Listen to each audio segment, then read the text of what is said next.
gestion du logement en Algérie, à savoir ou notamment l'ADL 1 et 2, le LPP, le logement social, le LSP et d'autres questions très importantes liées au secteur du logement. Alors donc merci Monsieur le Ministre d'être avec nous ce soir pour cet entretien qu'on veut à bâton rompu pour éclairer l'opinion publique. Merci donc d'être avec nous ce soir. C'est moi qui vous remercie, Sidi Nazim, de m'accueillir dans votre émission qui est très importante et très écoutée.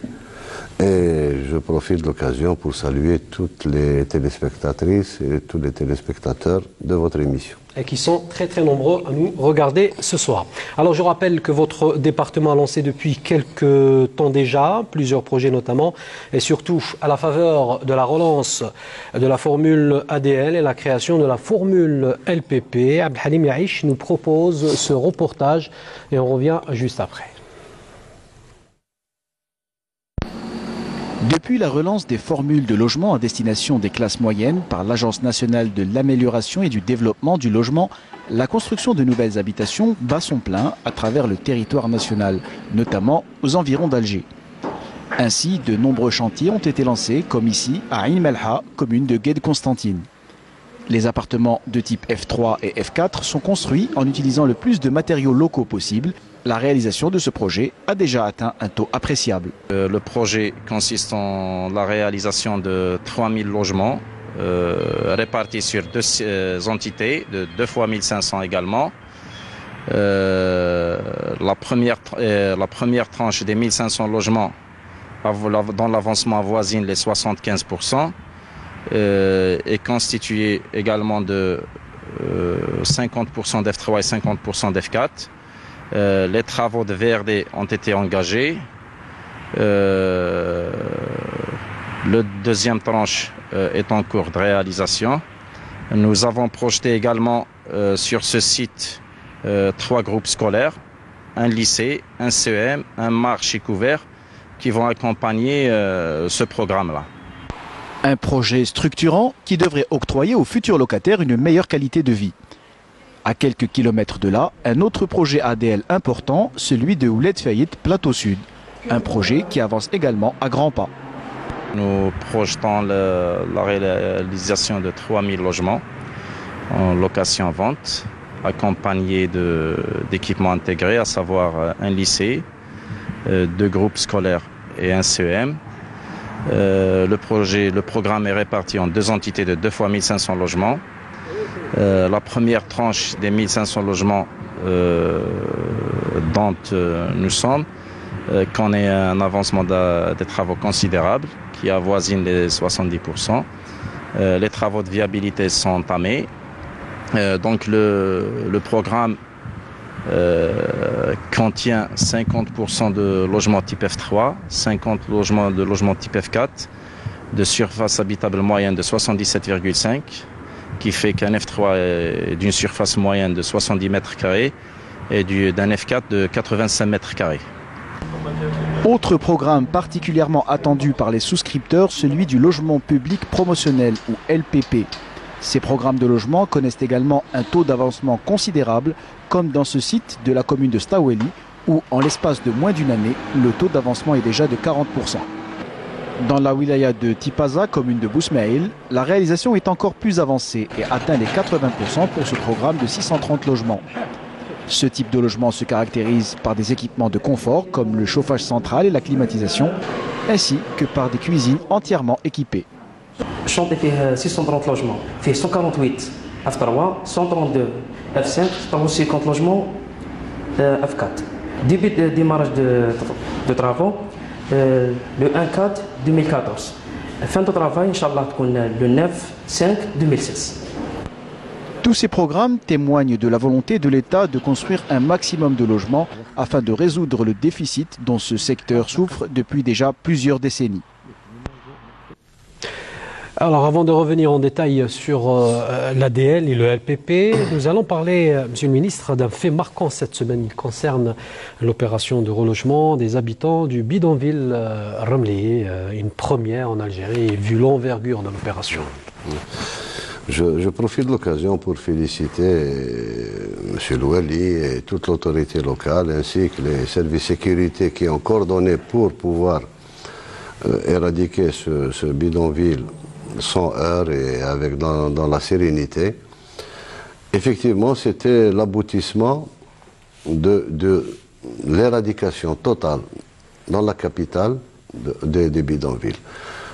Il reste le bidonville de ce qu'on appelle bateau cassé, puis quelques petites poches de 100, 150 par-ci par-là, qui seront certainement éliminées au plus tard au mois de janvier, février. Et à ce moment-là, Alger sera la première capitale africaine, arabe, peut-être méditerranéenne, à n'avoir aucun bidonville.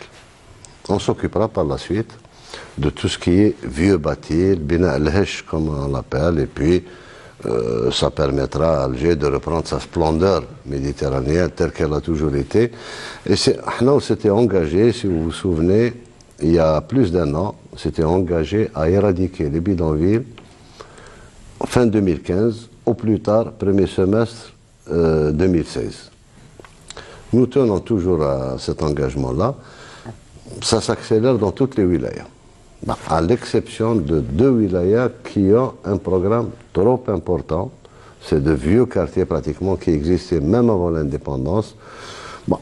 La wilaya fournit tous les efforts nécessaires pour essayer d'éradiquer le maximum. Ensuite, lorsque ce sera des cas spéciaux, on pourra s'en occuper en tant que cas spéciaux, mettre tous les efforts peut-être dans cette wilaya, mais je pense que c'est une opération qui suscitait beaucoup de scepticisme, mais qui est là, et je suis très content et très touché par toutes les bonnes paroles qui ont été dites par les femmes et les hommes qui ont été relogés dans la dignité à l'égard du président de la République et à l'égard de l'État algérien. C'est des gens qui ont vécu l'enfer pendant plus de 20 ans, 24 ans, dans des conditions homo surtout, et leurs enfants. On peut s'imaginer comment des enfants à cet âge-là scolarisés puissent avoir une scolarité normale. Le froid, la chaleur, les poussières. Je suis très heureux pour eux, alhamdoulilah. Alors, lors de cette opération de grande envergure, il y a aussi une frange qui n'a pas bénéficié donc, de relogement et à laquelle on a demandé de faire un recours. Oui, les recours existent. De toute façon, dans tous le recours fait partie de la démocratie. C'est-à-dire chaque décision qui est prise par l'État, il y a possibilité de recours. Sinon, ce n'est pas démocratique. Ces gens-là, il s'avère que parmi eux, il y a des gens qui ont été déjà recasés. Je ne cite pas les quartiers qui ont été éradiqués au centre d'Alger, qui ont été éradiqués, ils ont été transférés à Birtouta, ils ont gardé le logement de Birtouta et ils reviennent construire des bidonvilles, des baraques en tôle, etc. D'autres étaient venus il y a à peine 6-7 mois, sachant qu'il y a un programme qui se prépare, etc. Là, moi, je fais totalement confiance aux autorités locales pour cribler ceux qui ont droit et ceux qui n'ont pas droit, d'autant plus que maintenant, vous savez que le fichier national du logement social comporte pratiquement 5 500 000 noms qui ont déjà bénéficié à un titre ou à un autre de l'aide de l'État en matière de logement. Donc si le fichier a tranché, quel que soit le recours, je pense qu'ils vont tenir compte beaucoup plus du fait que le fichier les exclut. Alors, juste une dernière question autour de cette opération de logement. Donc, elle a permis, entre autres, de récupérer une assiette foncière assez importante. Est-ce qu'elle sera utilisée pour les projets futurs de logement? Très certainement. Bon, à l'image déjà des surfaces qui ont été libérées par l'éradication des autres poches qui existaient, il y a une coordination parfaite entre nous et la wilaya, et il y a les instructions du Premier ministre. Lorsqu'il s'agit d'un petit bidonville qui se situe au centre de la ville, comme c'était le cas du Val d'Hydra, etc., il est interdit de construire. On l'utilise comme espace vert ou comme équipement public pour équilibrer le quartier. Lorsqu'il s'agit d'un grand espace à la périphérie, on peut l'utiliser comme Ramli. Ramli est grevé d'une affectation un peu spéciale parce qu'une bonne partie de Ramli avait bloqué, jusqu'à hier pratiquement, l'aménagement du Wad al-Harrach. Vous savez, Je pense que c'est l'une des meilleures opérations écologiques qui se soit faites dans le monde.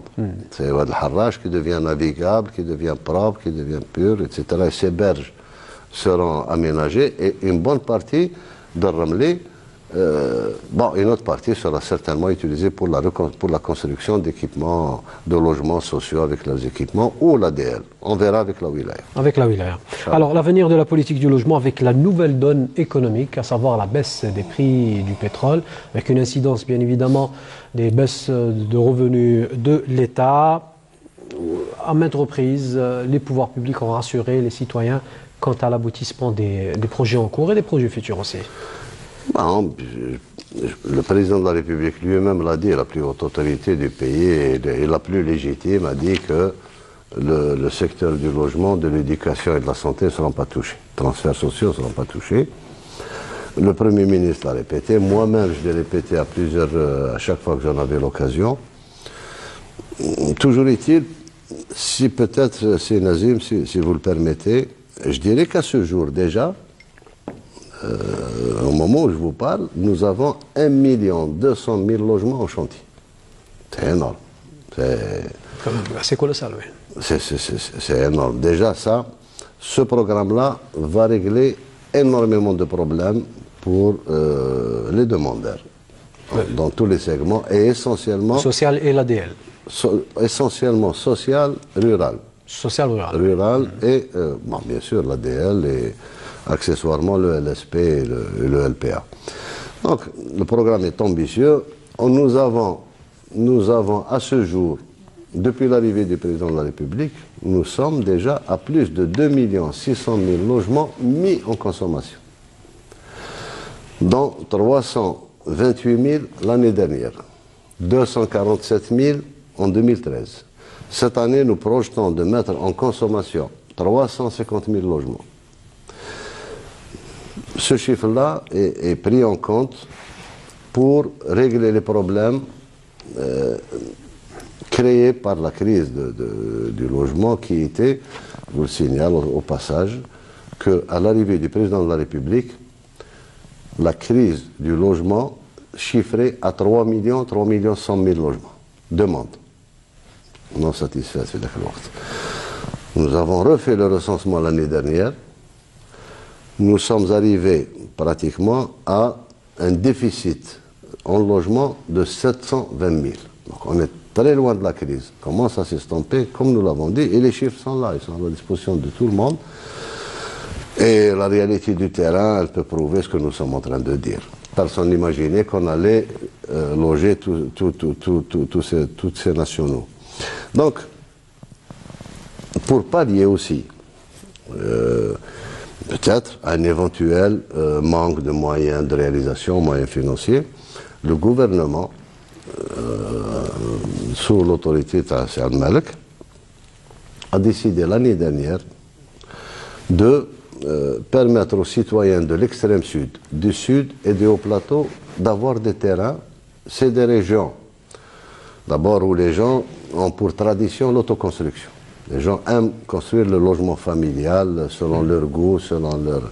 Donc à ce jour, on est arrivé à près de 350 000 qui viennent en déduction des 720 000 recensés comme étant un déficit. Donc déjà, le déficit se réduit et Monsieur le Premier ministre envisage, dans la mesure où c'est jouable, on va voir avec les OL, et l'idée est en train de mûrir, d'ouvrir peut-être la possibilité d'avoir un lot de terrain dans les communes du Nord qui n'ont pas un problème foncier. Ça va réduire encore plus la demande sur la demande et on finira, la crise va s'estomper. Quand je dis crise, nous tenons compte des gens qui avaient une demande non satisfaite de 5 ans et plus. Parce que le problème du logement ne sera jamais réglé de toute façon. Tous les ans, tous les mois, toutes les semaines, il y a des mariages, il y a des couples qui se forment, il y a des familles qui éclatent. Quand on rentre dans la normalité, il fait sa demande, il va attendre peut-être 6 mois ou 7 mois ou 1 an, mais ce n'est pas 25 ans ou 30 ans ou, tel qu'on l'a vécu, Donc, d'une manière générale, même si les ressources ont diminué, avec ce palliatif tel d'abord les lots de terrain, l'aide que l'État est en train de donner à l'autoconstruction, plus la diminution de la demande. Je pense qu'en 2016-2017, nous n'inscrirons plus des programmes de logement en millions, c'est fini. C'est parce que la demande. Il y a une création aussi d'un marché. Globalement, oui, bien sûr. Globalement, ça elle a été satisfaite. Il reste ce qui reste, on s'en occupe. Il y a déjà 1 200 000 en chantier, donc on va s'en occuper. Et je terminerai par dire que même s'il y a baisse du prix du pétrole, ça n'atteint pas le programme du logement, d'autant plus que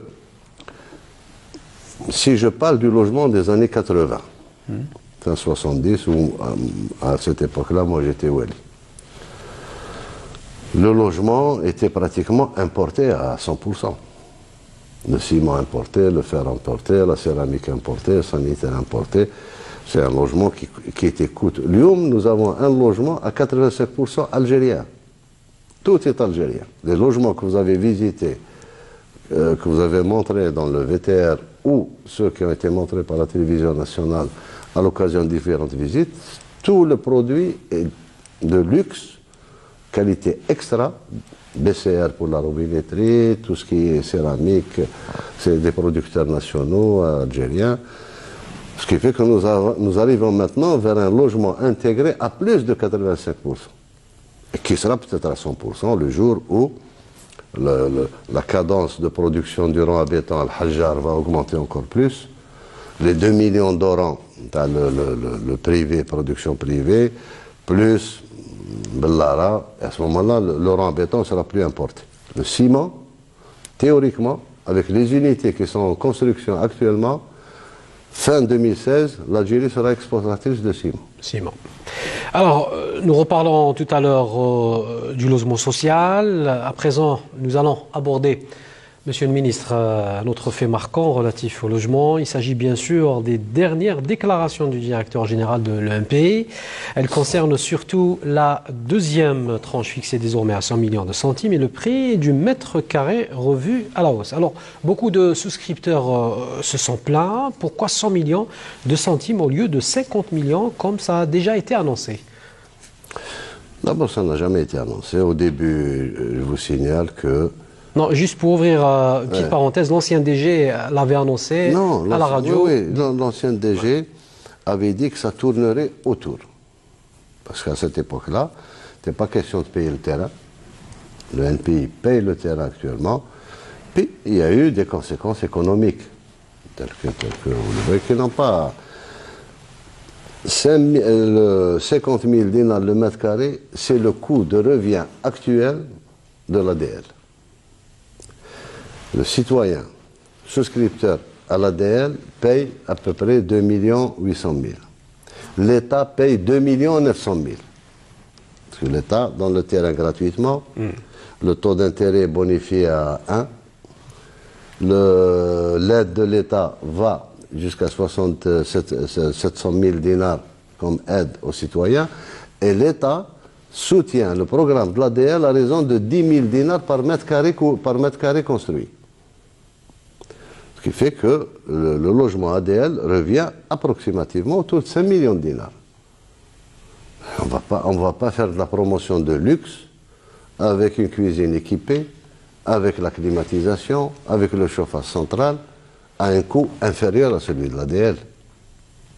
Mais c'était un effet d'annonce et aucun contrat ne stipule que le prix du mètre carré serait à ce prix-là. Le décret qui a introduit le LPP dit expressément que le prix sera le coût final de la réalisation. Et pourquoi avoir annoncé auparavant que le prix n'allait pas dépasser 80 000 dinars?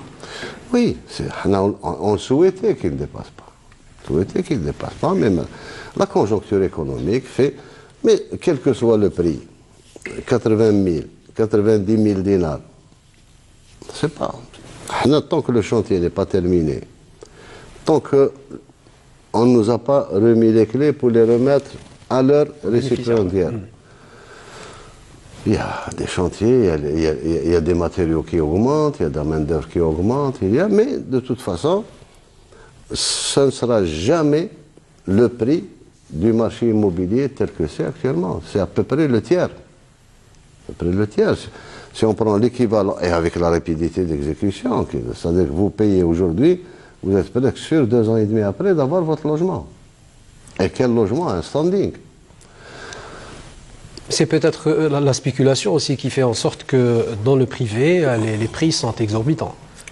Oui, il y a beaucoup de spéculation. D'ailleurs, je vous dirais, bien, entre parenthèses, que le LPP HADA est né à la demande de la classe moyenne supérieure. Ce n'est pas l'État qui est venu avec ce programme-là. Beaucoup de cadres chez vous, dans le secteur privé, dans les administrations, dans les corps constitués, ne se retrouvaient plus dans le segment de logements normaux. Ils n'étaient pas éligibles, parce que la plupart, leur salaire dépassait 6 fois le SMIC. Oui, dépassait 6 fois le SMIC. Donc, ils ont demandé à ce qu'ils aient une... C'est ce qu'on a fait depuis le début, et dans la compréhension totale de tout le monde, que c'était une opération commerciale où il n'y avait aucune aide sociale de l'État en dehors du terrain qui est bonifié, partiellement bonifié, pas totalement, et le taux d'intérêt bancaire qui était bonifié aussi. En dehors de ça, les gens devaient payer le prix coûtant. On s'est engagé sur une chose, c'est que le NPI ne prend pas de bénéfices. Le NPI ne couvre que ses dépenses. Ce qui fait que ce sera le prix... Même un prix à 90 000 dinars le mètre carré. Oui, oui. Elle ne fera pas de bénéfices. Elle couvrira ses dépenses en fonctionnaire, en service, en ceci, en cela, et ça s'arrête là. C'est pour ça que les prix sont bas par rapport à qualité égale, par rapport à ce qui se fait dans le secteur privé. Bon. Maintenant... c'est une opération purement commerciale, et je vous dirais que c'est une opération qui concerne pratiquement 10% de professions libérales, avocats, médecins et autres, 75% de cadres et fonctionnaires du secteur public et 15% de cadres et employés du secteur privé. Elle ne pose pas de gros problèmes. Pas de gros problèmes. De toute façon, on est au début. Si on pouvait rabaisser d'une manière quelconque ce prix-là, on l'aurait fait, on n'aurait pas atteint des... Mais c'est impossible. C'est impossible parce que vous avez un prix coûtant. Si le souscripteur ne paye pas, il faut que quelqu'un paye. Et ce quelqu'un peut être autre chose que le Trésor. Et le Trésor ne peut pas soutenir une opération commerciale. Il ne peut pas. D'ailleurs, c'est une opération qui est réalisée avec la banque. Le CPA, oui. Le NPI, c'est l'argent des banques. Le CPA n'est que le ramasseur des banques. Il y a de l'argent de la BNL, l'argent de la BDL, il y a de l'argent de la BAD, il y a de l'argent de la CNEP. Le CPA ramasse pour eux et injecte cet argent-là dans le secteur du bâtiment. Avec 3%, le reste est compensé par le Trésor. C'est une opération commerciale. On est désolé si on pouvait. Pourquoi la polémique? Pourquoi la polémique? Le coût de revient sera le coût de revient. Et la fourchette, vous avez... Mais jusqu'à présent, moi, si je vois, comparaison n'est pas raison, c'est vrai, mais si je vois ce qui se passe dans les commandes chez le secteur privé, à la demande, à la souscription, vous payez entre 20 et 30%. Ça dépend. Des endroits, ça dépend de si c'est Alger, c'est 30% automatiquement, si ce n'est plus. Et au fur et à mesure de l'avancement du chantier, vous payez. Pour arriver à un coût final au début, estimé au début à 20 millions de centimes le mètre carré, pour arriver, en fin de compte, dans certains chantiers, c'est arrivé à 35 millions, d'autres à 30 millions, 27 millions, 28 millions, je parle en centimes. Et là, vous êtes sûr que ça ne dépassera pas, ça n'atteindra pas les 10 millions, ça sera 8 millions et demi le mètre carré, 9 millions.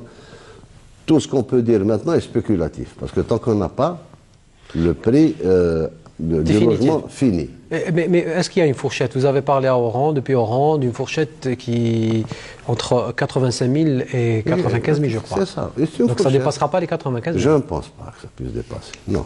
Selon les marchés que nous avons conclus, ce sera le plafond, ce sera la limite. La limite. Pour tout le territoire national?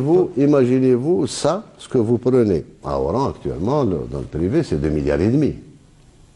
Le logement, le LPP que nous sommes en train de construire, qui est très luxueux, va coûter 900 millions. Alors, entre 2,5 milliards et 900 millions, faites la différence.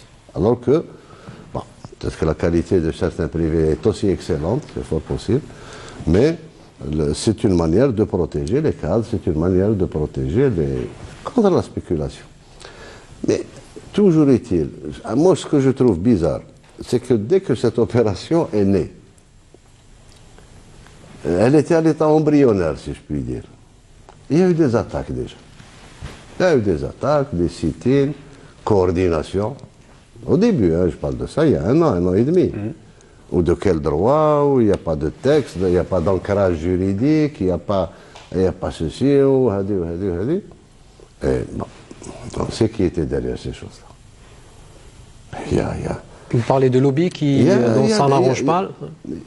D'abord, il y a un lobby, ça n'arrange pas, parce que le carnet de bon de commande maintenant est vierge, avec cette opération-là. Il y a d'autres qui étaient déjà engagés, certains ont retiré leur commande pour aller vers le LPP. D'autres, peut-être qu'ils ont, je ne sais pas qu'est-ce qu'ils avaient en tête. D'abord, moi je ne vois pas que vient faire un terme coordination qui est estampillé politiquement dans une opération de logement, là, dans une opération de... Donc il a subi des attaques et des attaques et des attaques. Et de l'autre côté, il y avait une pression pour que les gens s'inscrivent.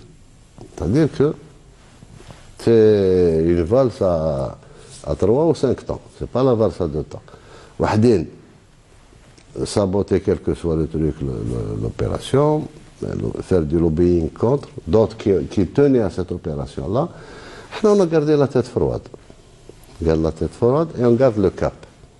L'objectif étant de satisfaire la classe moyenne supérieure. Sans spéculation et au prix coûtant, la seule chose sur laquelle on peut s'engager, le jour où le marché sera terminé, la cité réceptionnée, on montre à un collectif ou là au locataire individuellement, regarde, voilà ce que nous avons payé. Divisé par le nombre de mètres carrés, ça vous donne tant le mètre carré. Mieux encore, Sinazim, c'est la seule opération où le souscripteur est libre totalement. Jamais nous ne donnerons un 4 pièces à quelqu'un qui a demandé un 5 pièces. S'ils sont tous demandeurs de 5 pièces, on leur confie. C'est un engagement. Oh oui, parce que le prix du mètre carré est clair et c'est multiplié par le nombre de mètres carrés. Comme ce sont ces économies, c'est un investissement, contrairement aux opérations sociales. Il y a des projets où il a été question de construire, je crois, 40% de F3 dans la formule LPP. Est-ce que vous engagez tous ceux qui demandent un F4 ou un F4 à la direction générale de l'ENPI de revoir ces quotas qui datent d'un autre temps. Quand on réalise le social, le prix du mètre carré est fixé par le Trésor, on ne peut pas par le ministère des Finances, on ne peut pas déroger d'un centime. Pour l'ADL, idem, mais là c'est libre. Si dans la demande TAO, il demande un F5, vous n'avez pas le droit de lui dire je vous donne un F4. Parce que c'est une formule commerciale. Bien, c'est commercial. Commercial, il va mettre toutes ses économies, l'économie de ses enfants et de sa famille dans ce logement-là. Ce n'est pas tous les jours qu'il va acheter un logement promotionnel à ce prix-là. Par contre, avoir un F4, mais aussi, si on parle de formule commerciale, avoir le choix du site. Est-ce qu'on peut obliger quelqu'un à habiter dans un site? Le décret n'oblige pas au site, et le décret dit que c'est une opération d'intérêt public, pas d'intérêt public. Projet d'intérêt public. D'intérêt public, oui. Parce qu'elle est faite pour une classe moyenne ciblée, classe moyenne supérieure, premièrement. Deuxièmement, elle est construite par un seul promoteur, c'est l'État qui est son propre garant et son propre assureur. Troisièmement, elle est construite en fonction des possibilités foncières. Maintenant, on a lancé ces opérations-là. On va ouvrir le site incessamment pour tous les souscripteurs. Dans combien de temps exactement? Oh, je pense peut-être dans une quinzaine de jours maximum. Hein. Ça ne dépassera pas. Ça ne dépassera pas le mois d'octobre? Non, non, ce sera au courant du mois d'octobre. Je ne peux pas vous donner la date exacte. Théoriquement, ça aurait dû être le 17 ou le 18. Mais à un jour près, donc ils vont choisir les sites qu'ils ont. Et quel que soit le site, c'est Alger. Et quand vous construisez des cités de 1500 ou 2000 logements, vous ne pouvez pas les mettre n'importe où. Moi, je ne peux pas vendre sur plan. Ça, le décret dit que les projets du LPP ne sont pas soumis à l'article 27 et 28. À la réglementation de la promotion immobilière. 1104. Ça, c'est le décret clair dans ce domaine. Donc, sur ce plan-là, tout est clair. Tout est transparent. Donc il n'y a pas de flou, comme il n'y a pas de flou. Il y a l'assurance et la garantie de l'État. La garantie, et l'État est en train de fournir des efforts exceptionnels. Et on a amené les plus grandes entreprises connues pour venir réaliser ce programme-là, qui se réalise. Vous avez vu dans le VTR Stawali. Stawali, moi j'ai posé la première pierre il y a peut-être 8 mois. C'est déjà monté. Vous prenez Bousmaïl, vous prenez même Ouled Faïd, Jnesferi et tout ça, ça monte, ça monte, ça monte. Ça monte parce qu'on a mis de grosses entreprises, de gros moyens, il faut payer le prix. Certains vous diront, justement, pour revenir un peu à cette question d'ancrage juridique, il faut expliquer un peu aux téléspectateurs, certains vous diront que le fait de dire dans les textes réglementaires du LPP que c'est un projet d'intérêt public, cela peut être en porte-à-faux avec le caractère commercial qu'on annonce aujourd'hui. Est-ce qu'il n'y a pas contradiction? Non, il n'y a pas contradiction, c'est le prix coûtant.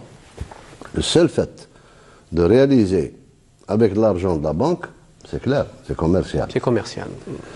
Il n'est pas classé, le LPP n'est pas classé dans la segmentation sociale, rurale, social locatif, LSP, LPA et ADL. Et d'où ça va du gratuit, de la gratuité totale jusqu'à la semi-gratuité. La semi-gratuité, c'est l'opération ADL.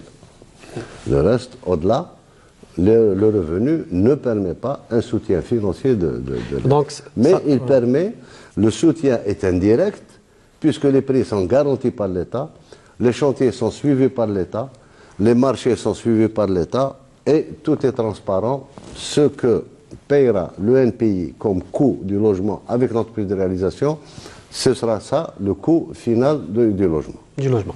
Alors, donc, ça sera 100 millions de centimes pour tout le monde, ou excepté les gens... Non, 100 millions de centimes, logiquement, au stade où sont les logements du LPP, on devrait déjà être à 25-30% de participation. Bon, là, avec les 100 millions, ça va faire 17% à peu près. 17%, et les gens qui ont payé le LSP, ils peuvent en témoigner, le LSP, il y a des gens de 100 millions pour le LSP qui est une classe très très moyenne, c'est 35 000, 36 000 dinars. On ne peut pas faire de poids et de mesure. Pour les gens à l'ADL, idem. Bon, les 50 millions de centimes initiaux, c'était pratiquement eu égard à une décision qui ne leur appartient pas. C'est nous qui leur avons imposé cette décision-là. C'est les 4 000 qui ont été transférés de l'ADL vers le LPP. Le fait ne vient pas d'eux, il vient de nous. Parce que quand on a régularisé leur dossier avec l'augmentation de salaire, il s'avère qu'ils n'étaient plus éligibles au programme de... Ils paieront combien? 50 millions comme la première fois? Ils paieront 50 millions. 50 millions, donc c'est l'information est donnée. Alors, je l'ai dit, je le répète, on va les suivre jusqu'à ce qu'ils aient les clients et chaque fois qu'on pourra aider cette classe-là, ce groupe, parce qu'ils appartiennent au semi-social, au fait. Mais, les chiffres les ont classés ailleurs. Alors, juste une petite question, parce qu'elle nous a été demandée notamment par les souscripteurs. Alors, il y a 6 fois le SNMG et 12 fois le SNMG. Il y a quand même une disparité assez importante entre les deux. Bien sûr. Non, parce qu'on estime qu'à 6 fois le SNMG... C'est quand même assez difficile pour eux Oui, s'il faut le SNMG, c'est 10 millions 800. 10 millions 600, 10 millions 800. Bon, et souvent, c'est le couple. Donc, le mari peut percevoir 55 000 dinars et l'épouse peut-être 25 000 ou 30 000. Est-ce qu'il y aura une aide pour cette frange? Elle est là, non, je ne parle pas de l'aide par rapport à la tranche. Non, le LPP est commercial. Commercial. Il y aura peut-être, comme l'Arabia, Meysara. Pour expliquer un peu techniquement comment? Techniquement, on peut dire qu'il y aura peut-être un étalement. Un étalement sur les tranches, peut-être pas 100 millions. Le prix, mais on verra de toute façon. Peut-être 100 millions sur deux. Ce que je peux affirmer, puisque aussi bien le son que l'image vont être archivées, la seule chose sur laquelle je m'engage, c'est que cette frange, je l'ai dit maintenant, sont prioritaires pour l'attribution, sont sous la protection de l'État. Ils paieront, ils sont dans un secteur commercial, ils paieront le prix commercial, mais on ne va pas les étouffer. Ils seront là, bon, ils ont payé 50 millions, ils vont payer 50 millions, ben, la troisième tranche, combien? Peut-être qu'il y aura une troisième tranche pour en finir bien sûr, parce que c'est un programme commercial où le logement doit être payé à la remise des clés. C'est clair? Sinon, qu'est-ce qu'il va supporter? L'entreprise est endettée. L'entreprise emprunte. Ce n'est pas son argent. La banque ne fait pas le social. Et le Trésor ne participe pas. Il faut bien payer ce logement-là. Alors, donc, le paiement de cette prochaine tranche, il se fera à partir de quand? Juste pour être... Laquelle? Celle-là? C'est ouvert déjà. C'est ouvert. Ceux qui veulent payer la deuxième tranche, ils vont encore attendre les ordres de versement, bien sûr. On va d'abord leur permettre de choisir leur site. Bon, dans le cadre de l'étalement, comme on a toujours dit, ça ne sert à rien. À quoi ça sert, à quoi ça t'avance? Mais il faudrait qu'il y ait un peu de compréhension. Comme on dit l'Arabie, vous ne pouvez pas donner ce que vous n'avez pas.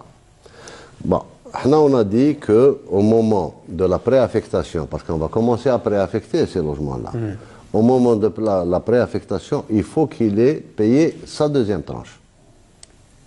Ensuite, au moment de la réception des logements, il paiera une autre tranche, et la tranche finale, c'est à la remise des clés et de l'acte. Donc il y aura trois tranches. Il y aura autant de tranches qu'il faut pour payer le logement. Pour payer le logement. On ne peut pas s'arrêter à une participation de 150 millions de centimes pour un logement qui va en faire 850 ou là. Donc il y aura autant de tranches qu'il faut. Parce qu'il il y a le problème qui est posé pour beaucoup. Et je pense que certainement ils ont dû vous le dire, qu'il y a des gens qui demandent à précipiter les paiements. Des gens qui demandent à précipiter de peur de perdre leur argent, de perdre leurs économies. Et ne pas passer par le prêt bancaire.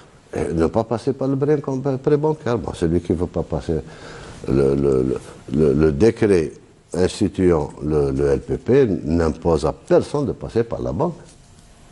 Et il vous impose de payer, oui, le prix du logement, mais vous le payez comme vous l'entendez.